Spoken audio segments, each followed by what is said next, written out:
Hoy vamos a conocer los hechos más relevantes del desarrollo de la psicología durante el siglo XX y cómo ésta deja de ser parte de la rama de la filosofía y se convierte en una ciencia independiente.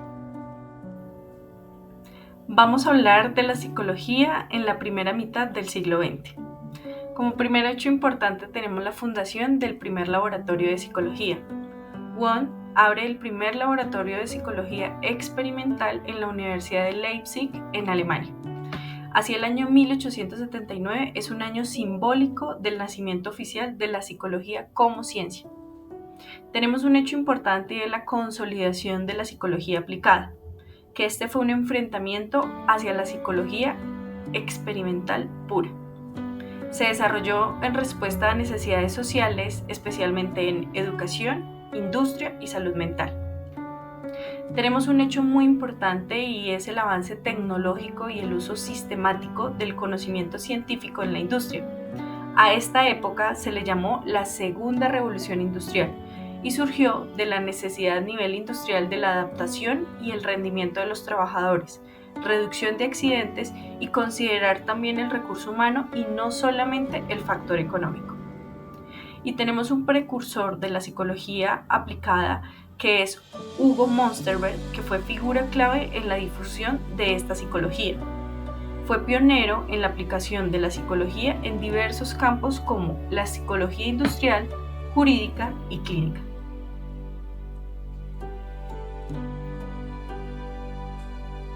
A finales del siglo XIX, la educación estaba creciendo y las empresas estaban buscando trabajadores más preparados. De esta manera, nacen los primeros test mentales. El primero que se interesó por esto fue Francis Galton. Él pensaba que la inteligencia podía medirse observando cosas como la fuerza de agarre o la agudeza visual. Por ejemplo, medía cuánto podías apretar con la mano o qué tan rápido reaccionabas ante un estímulo. Después, James Bacon-Cattell acuñó el término test mental. Sus pruebas medían tiempos de reacción, fuerzas y sentidos. Pero estos tests no predecían realmente qué tan bien le iba a una persona en la escuela o en el trabajo. La verdadera revolución llegó en 1905 con Alfred Binet y Theodore Simon. Ellos crearon un test que medía habilidades como la memoria, la comprensión y el razonamiento. Por ejemplo, pedían a los niños que repitieran una serie de números o explicaran el significado de un refrán. Así introdujeron el concepto de edad mental. Por ejemplo, un niño de 8 años podía tener una edad mental de 6 si solo resolvía tareas que denominaban los niños de 6 años. Después, William Stern tomó esa idea y creó el famoso cociente intelectual.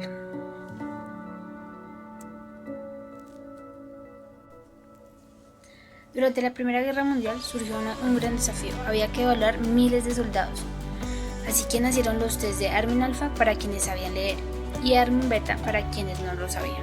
Por ejemplo, en el Armin Alpha habían preguntas de vocabulario y aritmética, y en el Armin Beta se usaban figuras y patrones visuales. Estos tests permitieron clasificar soldados de forma eficiente y demostraron que los tests podían aplicarse en grupos, o sea, colectivos. A partir de ahí los tests no pararon de crecer. Se crearon test de personalidad y también surgieron pruebas de intereses vocacionales para orientar carreras. Hoy usamos test en las escuelas, empresas y hospitales y hasta en apps de los celulares. Los test psicológicos siguen siendo herramientas muy valiosas, aunque siempre bajo revisión para mejorar y ser más justos y evitar discriminaciones y que sean eficientes. Hola, hoy vengo a hablarles de uno de los debates que marcaron el nacimiento de la psicología como ciencia, es el enfrentamiento entre el estructuralismo y el funcionalismo. Vamos a empezar por definirlos. El estructuralismo, liderado por Edward Titchener, su objetivo era analizar la mente dividiéndola en elementos básicos como sensaciones, imágenes y sentimientos. Se usaba la introspección, es decir, mirar hacia adentro y describir lo que uno sentía o pensaba. Este método tenía problemas porque dependía totalmente del testimonio de la persona. Entonces no podía aplicarse a animales, niños o personas con dificultades de comunicación. Además, ¿cómo se verificaba si lo que la persona decía sentir era verdadero? Entonces, en ese punto entra el funcionalismo, que fue influido por Darwin y promovido por William James, que En lugar de centrarse en los componentes de la mente, el funcionalismo se preguntaba para qué sirve la mente y cómo ayuda al individuo a sobrevivir y adaptarse. Eh, Esta visión se desarrolló con más fuerza en la Universidad de Chicago con figuras como John Dewey y James Rowland, y ellos veían la mente como un proceso dinámico que está en constante interacción con el entorno y no como una estructura fija que analizar. Entonces, con el tiempo, el estructuralismo perdió fuerza porque era demasiado teórico y limitado. En cambio, el funcionalismo ofrecía una visión más flexible y aplicable, tanto en la investigación como en la práctica clínica y educativa. Además, sentó las bases de corrientes posteriores como el conductismo, que estudia el comportamiento observable, y la psicología aplicable, que se enfoca en resolver problemas reales. Entonces, en resumen, el estructuralismo quería entender cómo está compuesta la mente, y el funcionalismo quería entender para qué sirve. Entonces, si uno analizaba estructuras internas, el otro miraba funciones prácticas. Y pues en este enfrentamiento el funcionalismo terminó imponiéndose como la corriente dominante. Muchas gracias. Hola, mi nombre es Evelyn Castillo. Hoy hablaremos sobre cómo evolucionó la psicología en la segunda mitad del siglo XX.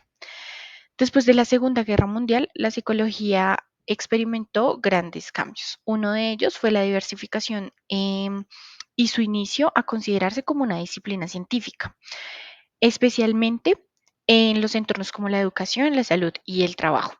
Entre los cambios más importantes tenemos la entrada del conductismo de tercera generación. Este nuevo enfoque conductista dejó de lado el conductismo radical y simplista que se basaba únicamente en la conducta observable, integrando procesos más internos como pensamientos y emociones, algo que los conductistas anteriores rechazaban. Por otro lado, estaba emergiendo la psicología humanista, liderada por autores como Maslow y Rogers. Esta corriente puso su atención en el crecimiento personal, la libertad y el potencial humano, oponiéndose tanto al mecanismo conductual como al pensamiento psicoanalítico. También a partir de los años 50 y 60 surge la psicología cognitiva, influenciada por avances en la informática, la lingüística y la neurociencia. Esta corriente propuso que para entender el comportamiento, primero debemos entender cómo la mente procesa la información. La psicología cognitiva evolucionó rápidamente y dentro de ella surgieron diferentes tendencias como el conexionismo, que compara el funcionamiento mental con redes neuronales artificiales similares a las del cerebro. Con todo esto, podemos decir que esta etapa marcó un giro hacia la comprensión más integral del ser humano, integrando la mente, la conducta y el contexto. Muchísimas gracias.